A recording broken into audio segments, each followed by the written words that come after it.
360,000 house fires happen in the U.S. every year. That's according to the Consumer Product Safety Commission.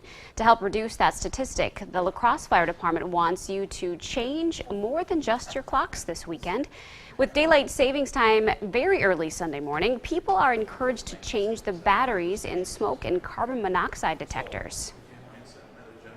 Those detectors are up there working at all times, day and night, and they run out. The batteries start to chirp.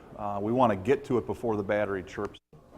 Here are some other recommendations to keep families safe. Smoke and carbon monoxide alarms should be placed on every level of a home. Test alarms monthly to ensure they work, and have a fire escape plan if a fire does happen.